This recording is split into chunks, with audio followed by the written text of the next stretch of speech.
جينا نعظكم بالإيتم نسألكم ليس ما في عنا ليات لا. Assalamualaikum warahmatullahi wabarakatuh.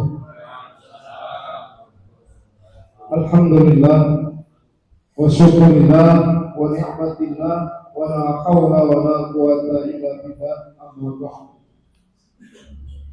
Yang sama-sama kita muliakan Dewan Guru Majelis Ilmu Qobat, para pengurus dan pembina dan seluruh jamaah Majelis Ilmu Qobat yang saya hormati. Bersyukur kepada Allah Subhanahu wa taala dengan ucapan alhamdulillahirabbil alamin atas segala curahan rahmat, nikmat serta taufik hidayahnya lah. Pagi hari ini kita masih diberi kesempatan oleh Allah Subhanahu wa taala untuk meraih pahalanya, yaitu dalam rangka melaksanakan salah satu kewajiban kita, thalabul ilmi. Salawat dan salam semoga tercurah limpahkan kepada junjungan kita Nabi besar Muhammad Rasulullah SAW yang diutus sebagai hamba utusan Allah, contoh dan suri tauladan untuk kita semua. Mudah-mudahan dengan mengikuti, melaksanakan, mencontoh sunnah-sunnah beliau, kita bukan saja mengakui Nabi kita Muhammad Rasulullah SAW, namun juga kita berharap diakui sebagai umatnya sampai akhir zaman dan di akhirat kelak. Kita berhak mendampingi beliau di surganya Allah Subhanahu wa taala. Amin ya rabbal alamin. Jamaah sekalian, mengawali pengajian pagi hari ini, mari kita sama-sama buka dengan pembacaan suratul Fatihah yang kita khususkan untuk kedua orang tua kita, guru-guru kita, jamaah Majelis Ilmu Qobat yang telah mendahului kita.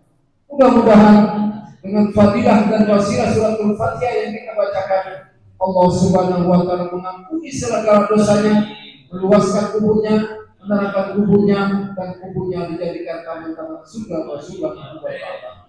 Al-Fatihah.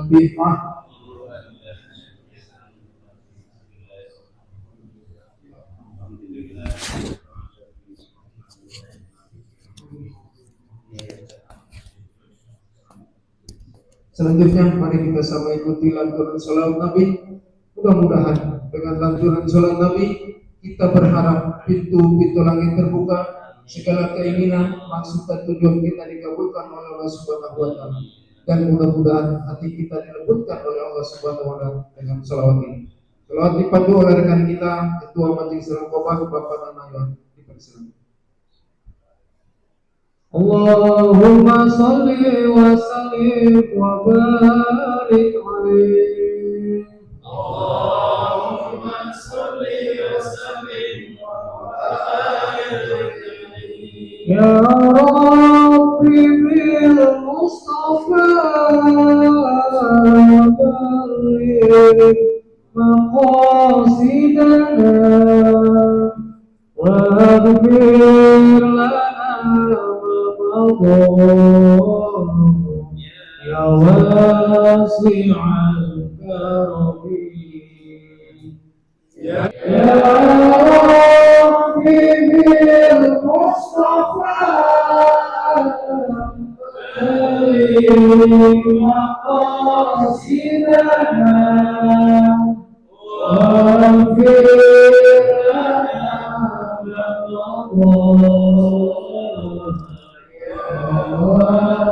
wasi'al karami. Allahumma sholli wa sallim wa barik alaihi.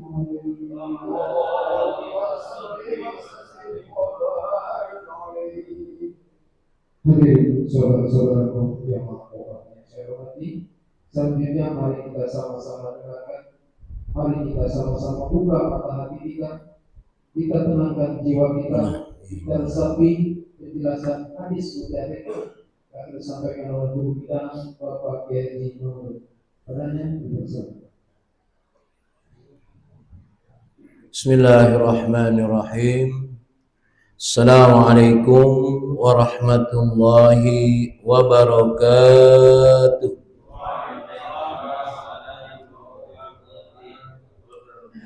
Alhamdulillah, wassalatu wassalamu ala rasulillah, asyhadu an la ilaha illallah wahdahu la syarika lah, wa asyhadu anna Muhammadan abduhu wa rasuluh. Allahumma salli wa sallim wa barik ala Sayyidina Muhammad wa ala alihi wa ashabihi wa man tabi'ahum bi ihsanin ila yaumiddin, amma ba'du.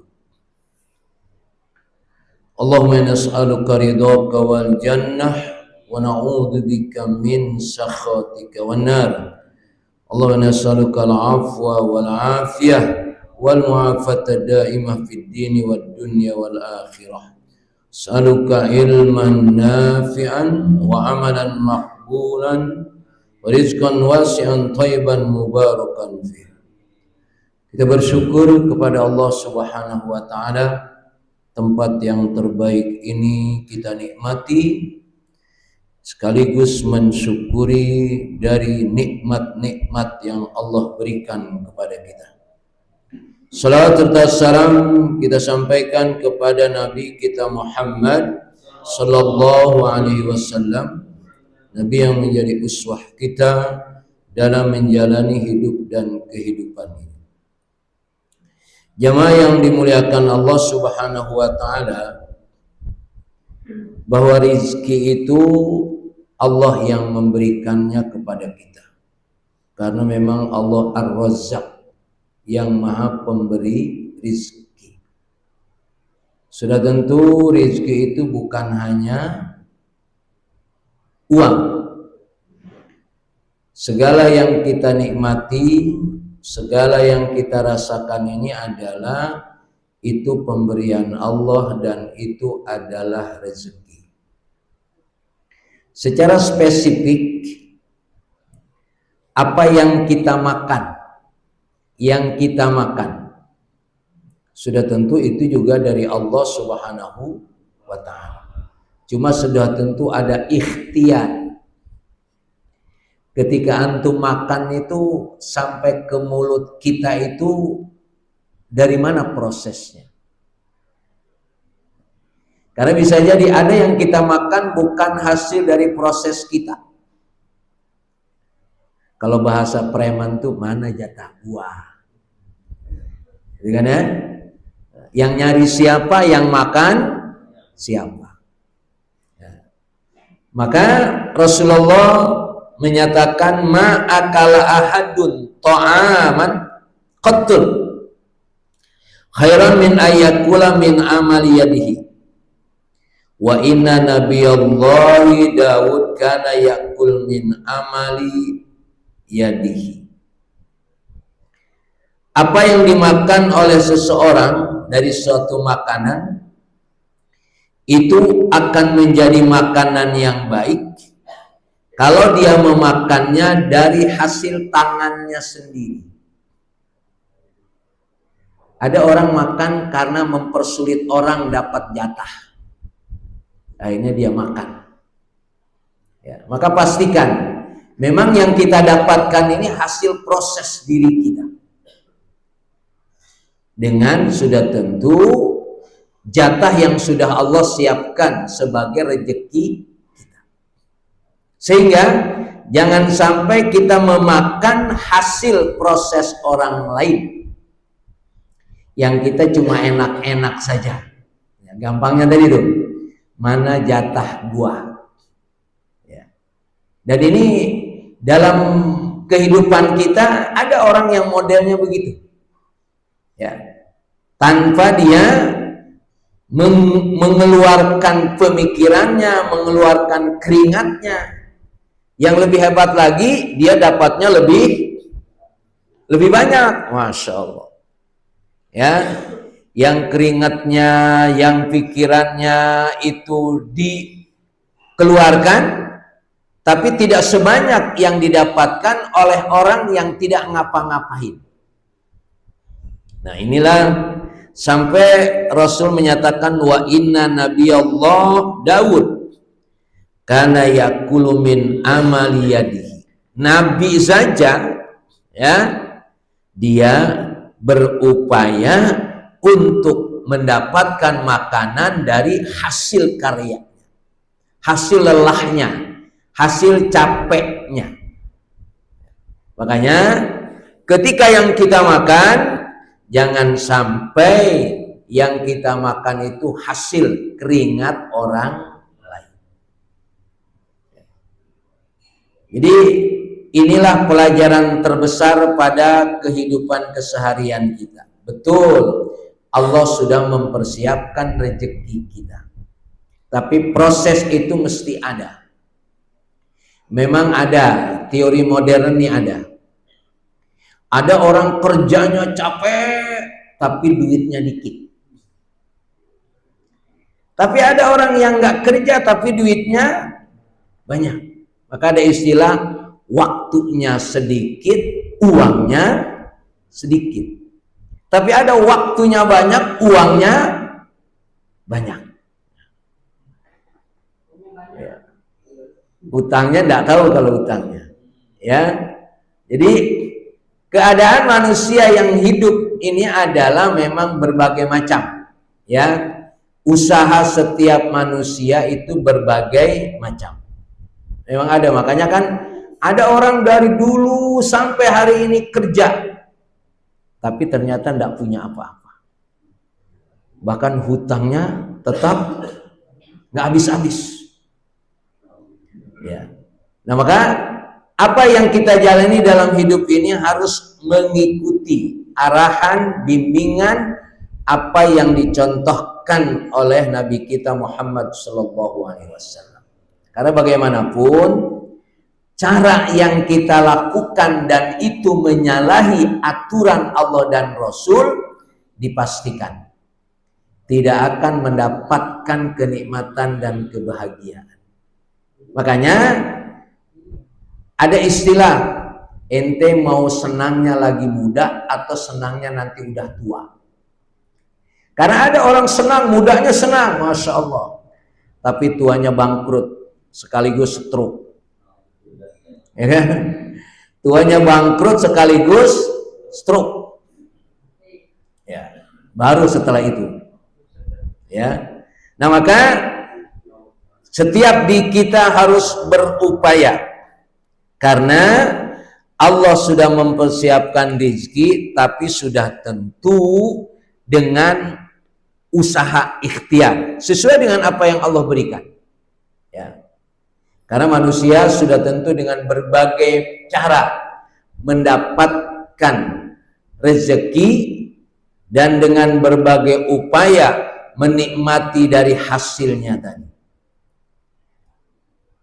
Kalau pagi-pagi kita melihat itu mobil kuning, ya, yang bukan yang mengambil sampah, ya.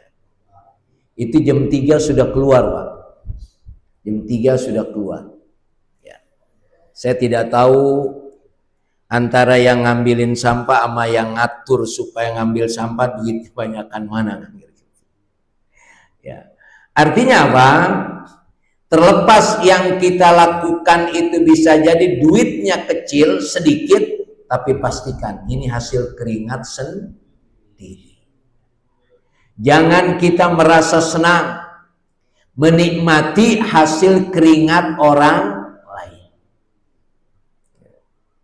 Karena memang apa yang kita makan ini sudah menjadi hak kita sesuai dengan kewajiban kita. Makanya kenapa harta warisan, ya, harta warisan itu rada kurang berkah.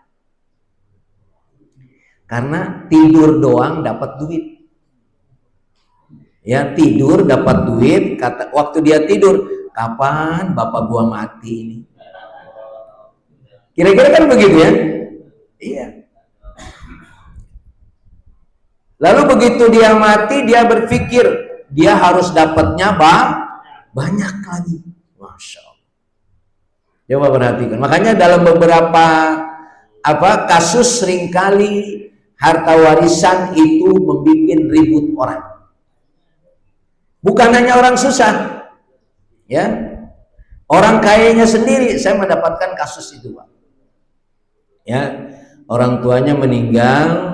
Pertama ibunya meninggal, belum, masih aman karena ada bapaknya. Ya. Begitu bapaknya meninggal, baru. Ya.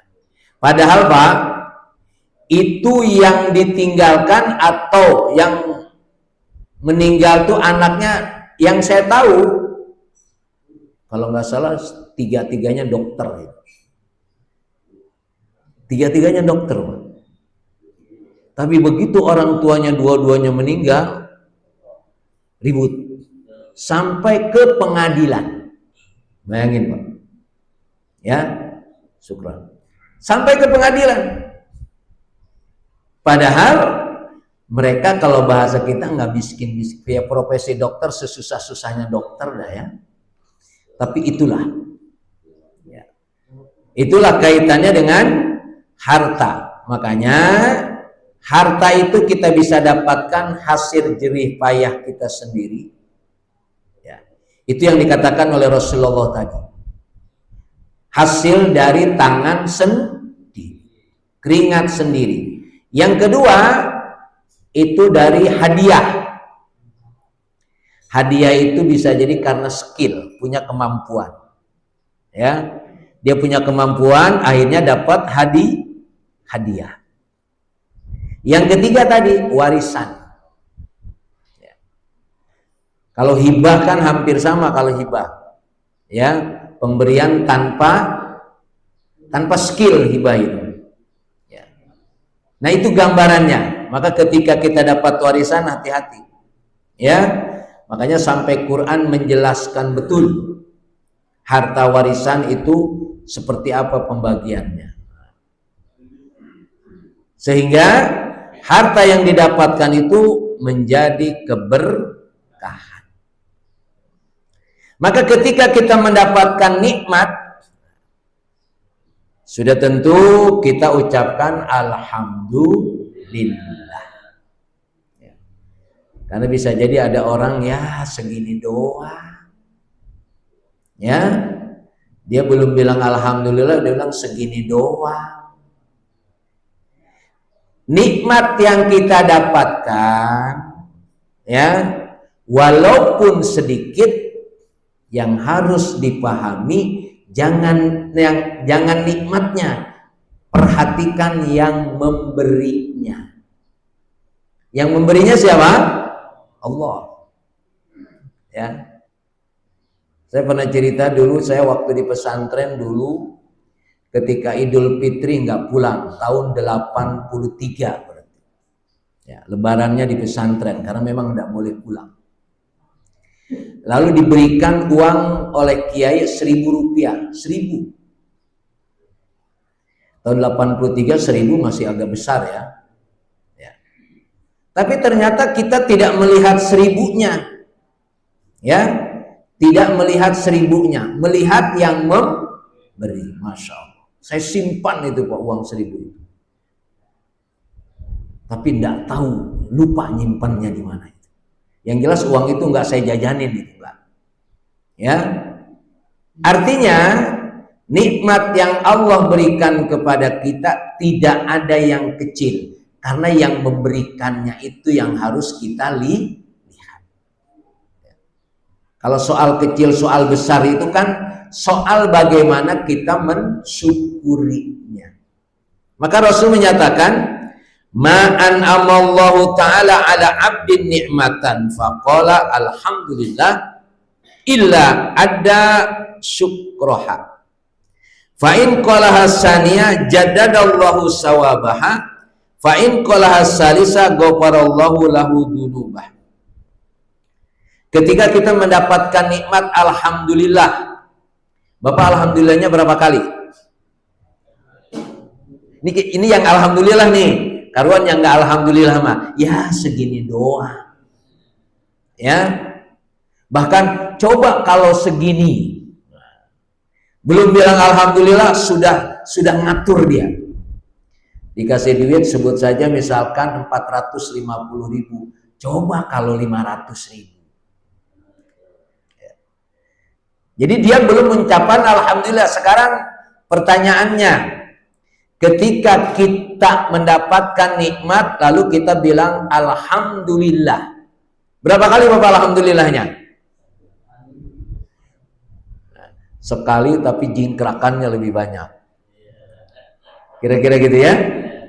Kata Rasulullah, alhamdulillah illa ada syukroha. Kalau sekedar mengucapkan alhamdulillah itu biasa. Ya, dia mensyukuri, ya, mensyukuri nikmat yang Allah berikan.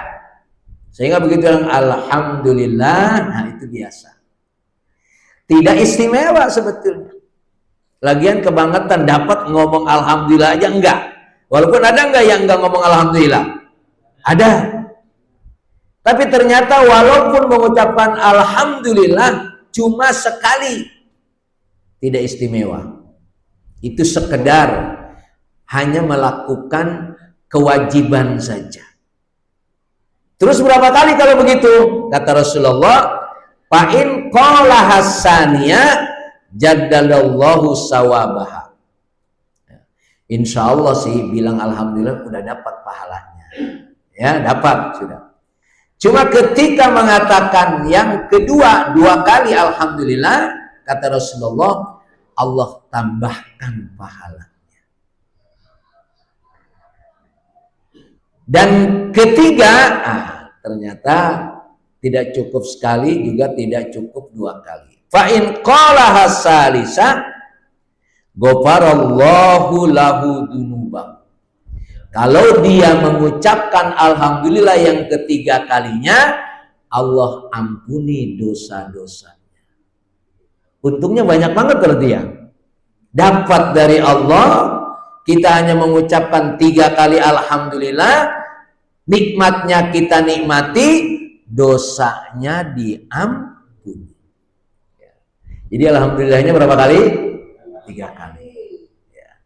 Kalau sekali saja sudah bagus, 2 kali juga sudah bagus. Tapi kalau 3 kali, ghafarallahu lahu dzunubah.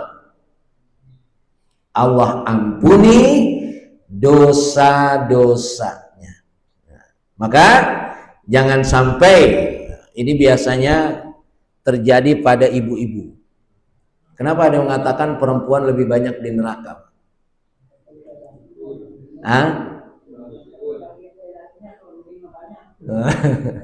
Ya, ada yang berpendapat karena perempuan lebih banyak. Ya, perempuan lebih banyak dari laki-laki, makanya lebih banyak di neraka. Ada yang berpendapat salah satu sifat perempuan yang istri, maksud saya, adalah yang kurang baik itu kalau dia minta sesuatu lalu tidak diberi, seolah-olah pemberian kemarin-kemarin itu dianggap tidak ada. Iya. Jadi seperti suami itu tidak pernah memberikan apa-apa. Ya pelit banget, kira-kira gitu kan. Dan dia berpikir dulu-dulu yang pernah diberikan oleh suaminya itu dianggap tidak ada. Itu yang menyebabkan, tapi saya juga ngomong di depan ibu-ibu rada kurang berani itu istilahnya. Ya, apalagi ada istri saya kira-kira gitu ya. Wah, lebih berat juga gitu. Ya, tapi kalau nggak ada istri saya berani itu ngucapin itu. Ya. Ya memang kan kudu ada momen-momen tertentu ya, karena bisa jadi dia tidak pernah melakukan itu, kita sebutin seolah-olah pernah melakukan gitu kan, tapi paling tidak secara umum, ya, secara umum ini. Makanya kan kalimat syukur ini luar biasa, sampai Allah mengatakan kalau tidak bersyukur inna adzabi lasyadid. Allah itu Rahman dan Rahim, ya, Maha Kasih dan Maha Sayang, dan Allah Ar-Razzaq. Tapi kalau ada hambanya yang tidak bersyukur, dia akan mengeluarkan kalimat yang mengerikan. Inna adzabi lasyadid.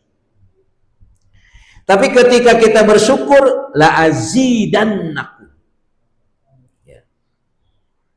Dalam grammar bahasa Arab itu ada la azidannakum. Itu ada lam taukid dengan nun taukid, artinya penekanan. Padahal Allah nggak usah begitu juga, biasa saja ngomongnya sudah pasti kebenaran. Tapi manusia ini kan perlu ditekankan gitu kan ya. Maka sampai Allah mengatakan la azidannakum. Ada kalimat la itu lam taukid. Bedakan antara la nahyun dengan lam taukid. Ya. Jadi kalau antum jadi imam kadang-kadang baca apa yang la-nya la saufa yardu. Yang betul apa? La saufa itu lam takkid. Kalau bacanya la itu nahyun, beda betul maknanya. Ya. La saufa yardu pasti dia akan ridho. Kalau la saufa yardu dia tidak ridho. Berbeda ya. Kalau lam taukid itu, lam takkid itu penekanan. Itu di dalam bahasa Indonesia rada susah itu menerjemahkannya. Biasanya digunakan amat sangat. Amat sangat. Sangat cantik gitu kan. Sangat cantik itu berarti jamilah. Tapi begitu amat sangat cantik, la jamilah, ada lam taukidnya. Nah, bersyukur ini memang begitu luar biasa sampai Allah menggunakan kata kalimatnya la azidannakum. Aku akan tambahkan. Tapi pengertian tambahkan itu kalau di bahasa Indonesiakannya itu pasti aku akan sangat tambahkan. Nggak enak bahasa Indonesianya. Karena lam taukid itu memastikan sesuatu yang sebetulnya sudah pasti. Nah, ketika orang tidak bersyukur tadi, inna adabi lasyadid. Sesungguhnya adabku lasyadid, pakai lam taukid lagi. Kalau sudah syadid saja itu sudah luar biasa ngeri sebetulnya. Syadid itu keras. Ya. Tapi ditambah lasyadid berarti amat sangat keras. Nah, maka jamaah yang dimuliakan Allah Subhanahu wa taala, jangan sampai kita tidak mensyukuri dari nikmat yang Allah berikan kepada kita. Jangan mengatakan alhamdulillahnya hanya sekali, ya. Sekali itu biasa. Maka kan begini, Pak.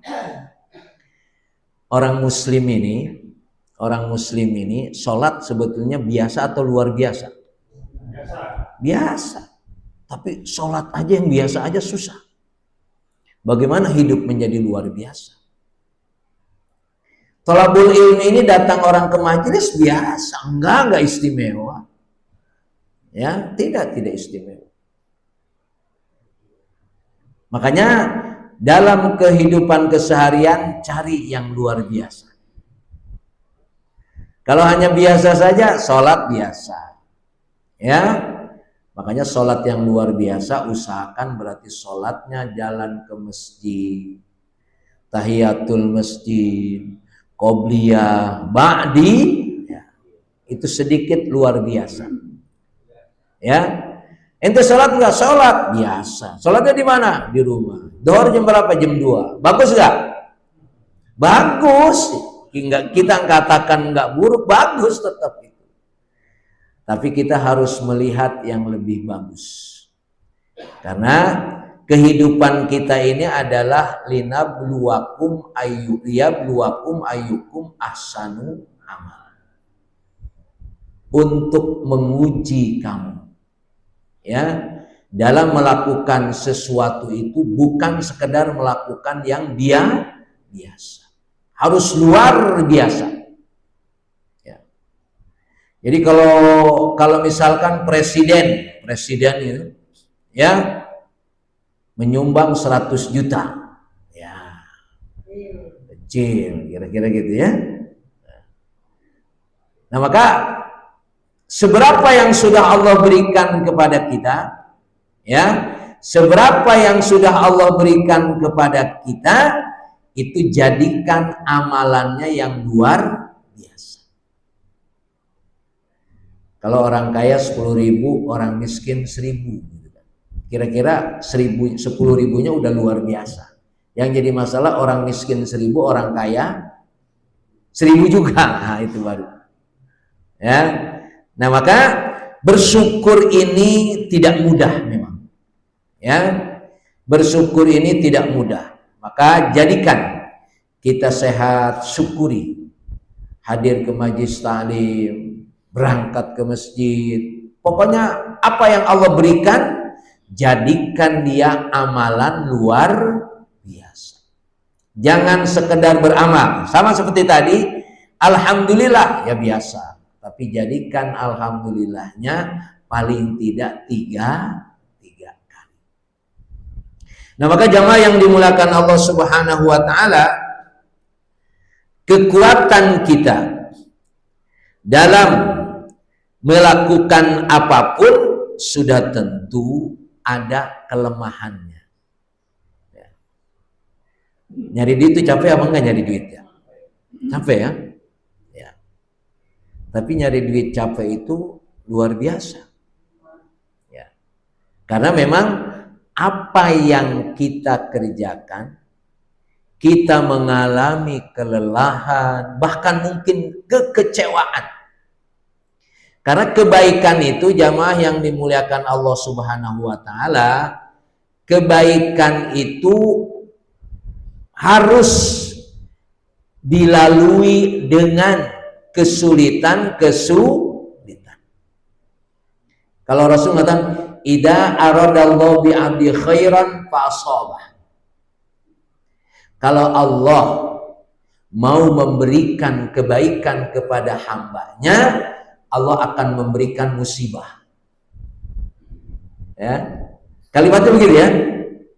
Ketika Allah mau memberikan kebaikan kepada hambanya, dia dengan cara memberikan musibah. Apa yang dipahami musibah itu? Dipahami musibah untuk mendapatkan kebaikan kita perlu kerja keras. Akhirnya capek, akhirnya lelah. Sampai akhirnya subuhnya kesiangan. Itu kalau gitu gimana dia? Ya, lelahnya, capeknya it's okay. Dan dikatakan, wa ma yusibul muslima min nasobin, wala wasobin, wala hammin, wala hazanin, wala adan, wala gomin, hatta syaukah yusakwa illa kafarallahu biha min khotoyah. Jadi ketika seseorang menjalani hidupnya ini mendapatkan kepayahan, kemudian dalam hidupnya ini mendapatkan kelelahan, kesusahan, kesedihan, ya Allah. Udah jam 2 kata tukang ojek, udah jam 2 baru dapat duit 10.000 ini. Gitu kan ya? Merasa sedih nggak tuh? Sedih. Tapi kesedihan itu bukan berarti kekecewaan, ya Allah. Terus dia bilang, ya Allah baru dapat 20.000 dari pagi sampai jam 4.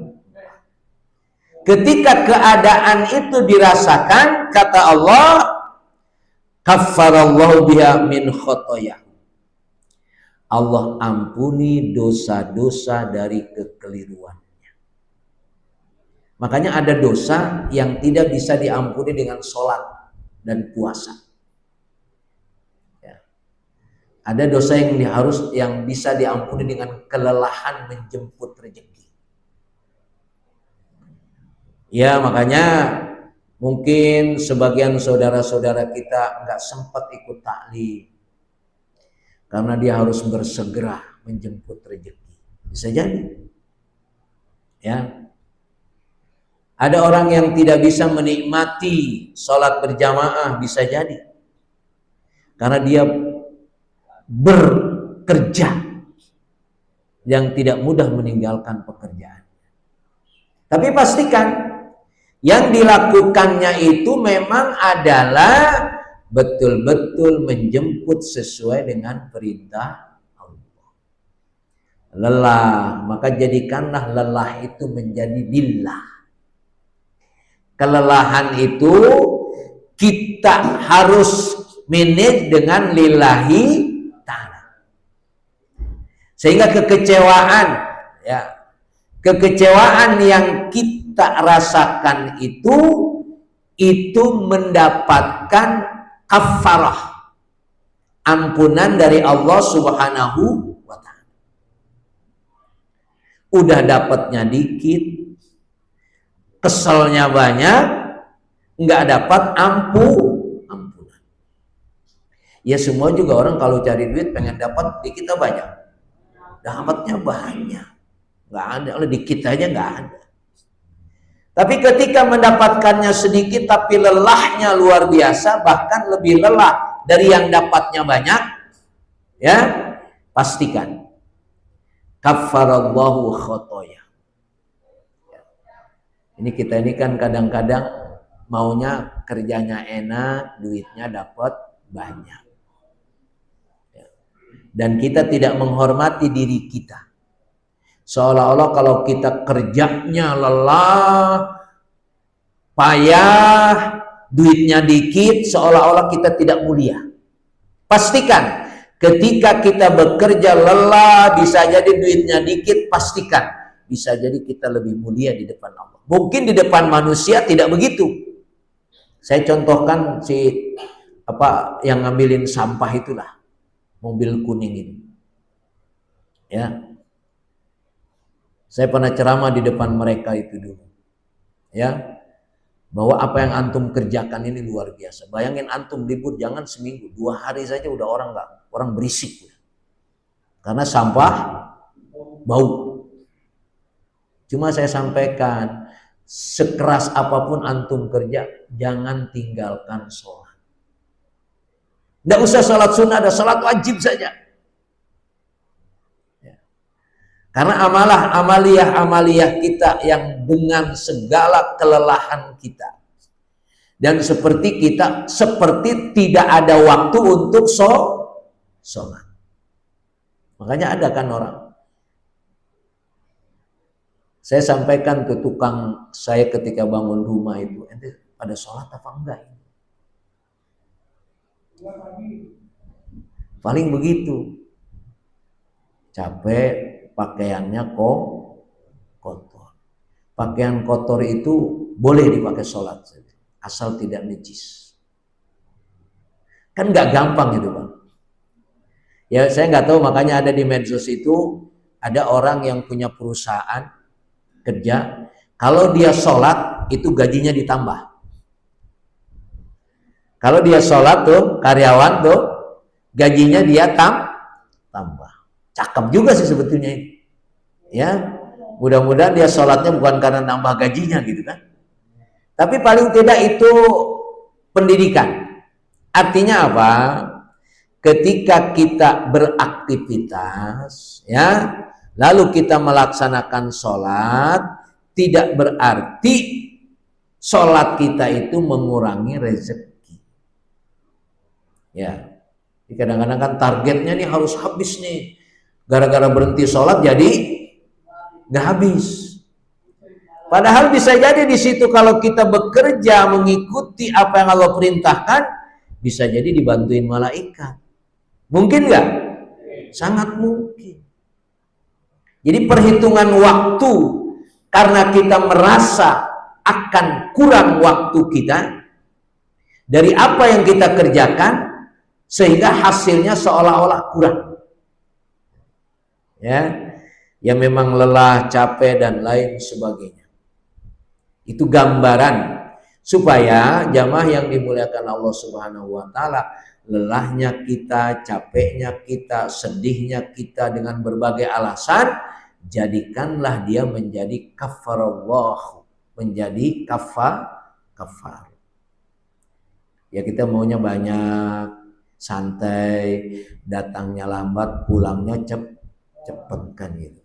Nah, jadi kelelahan kita, kesedihan kita dengan upaya yang kita lakukan untuk menjemput rezeki, dan ternyata secara materi bisa jadi sedikit, itu tidak berarti kita merasa sedikit. Karena disitulah ada ampunan Allah Subhanahu.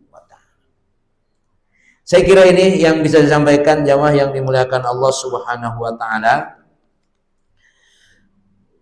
Apa yang kita makan pastikan akan lebih baik. Ini maksudnya yang kita makan itu hasil jerih payah kita sendiri.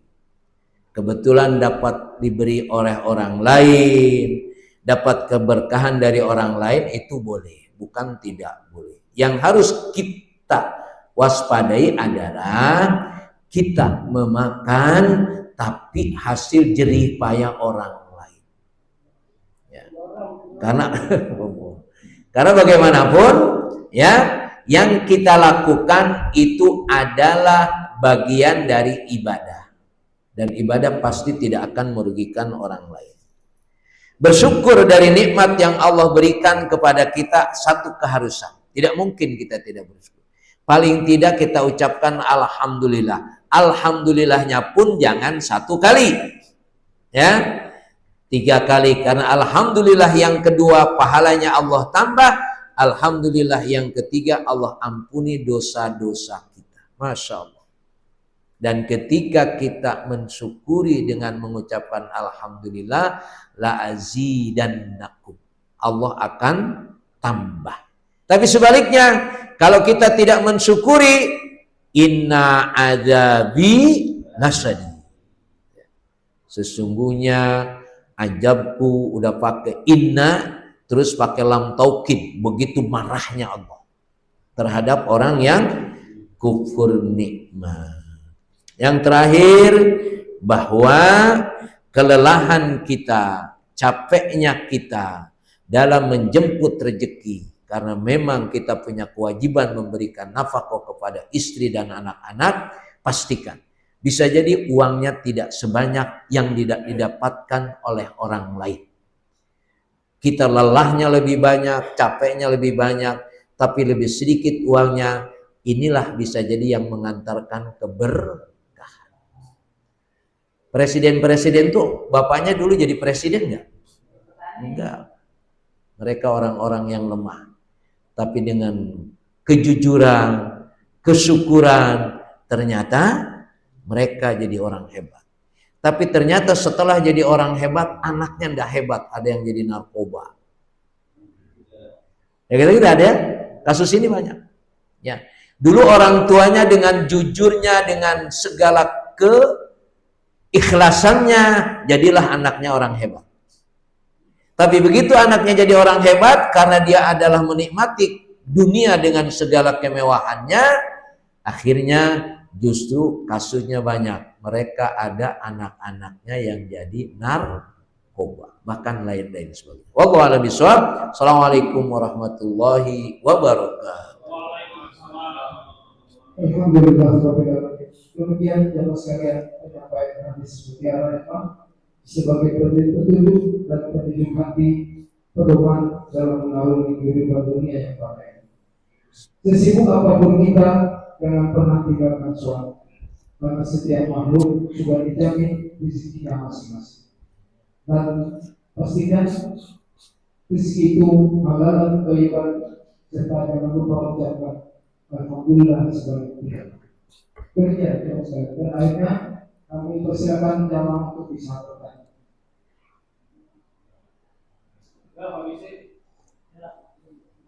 Ya Pak Bisri. Waalaikumsalam.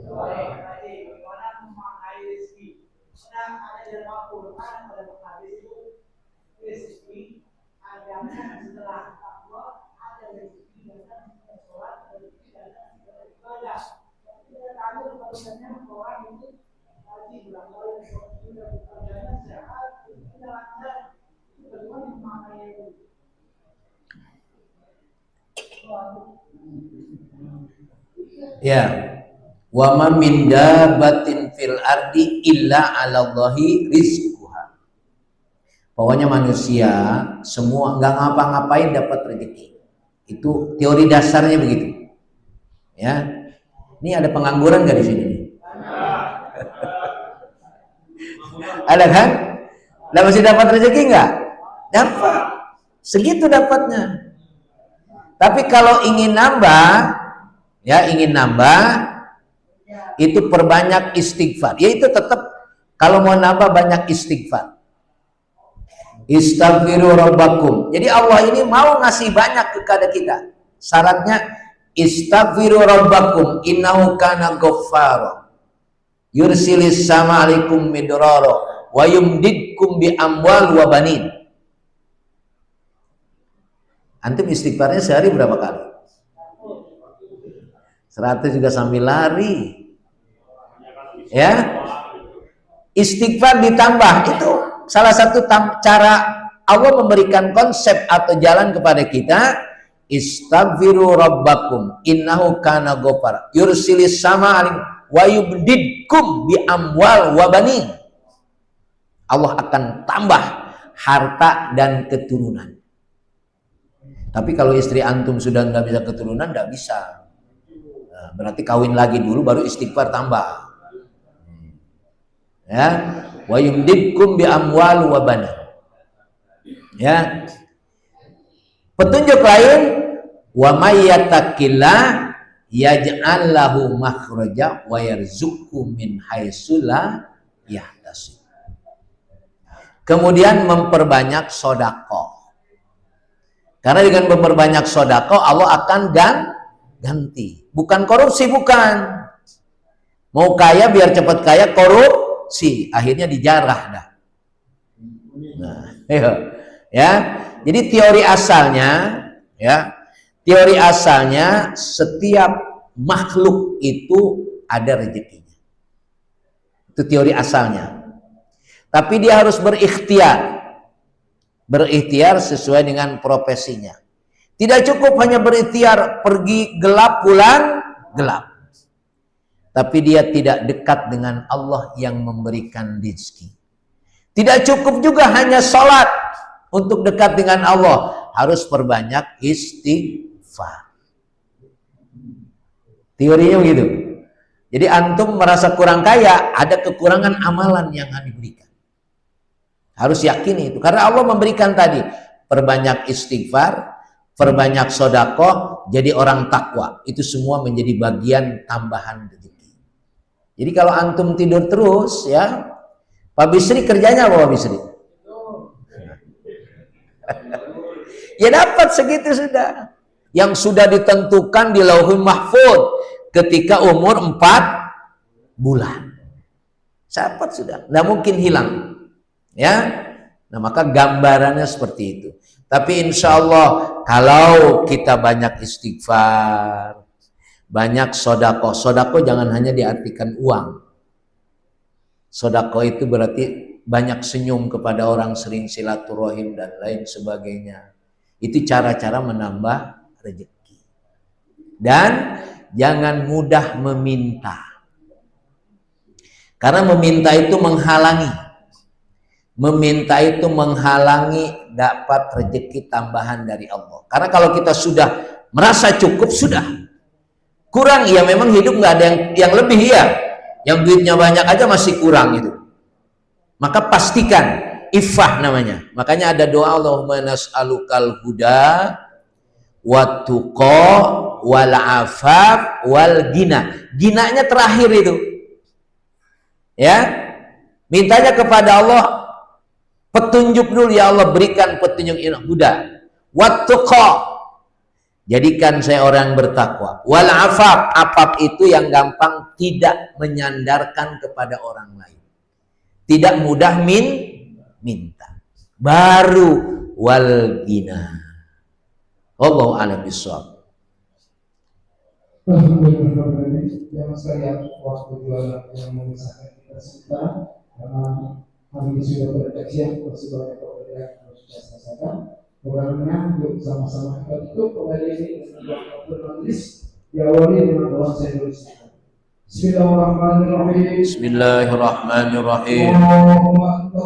Allahumma anta rabbi la ilaha illa anta khalaqtani wa ana abduka wa ana ala ahdika wa wa'dika mastata'tu a'udzu bika min syarri ma sana'tu abu'u laka bi ni'matika alayya wa abu bidambi faghfirli fa innahu la yaghfiru dhunuba illa anta subhanaka Allahumma wa bihamdika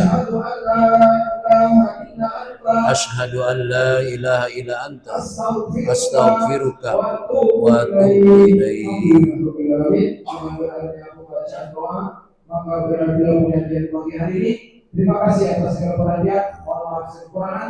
Jangan lupa melaksanakan dan berdoa sekalian untuk dilakukan di sana. Dan jangan lupa pula kita yang mahala kita pula sholat doa. Bila itu hidayah. Assalamualaikum warahmatullahi wabarakatuh. Waalaikumsalam. الحمد لله الحمد لله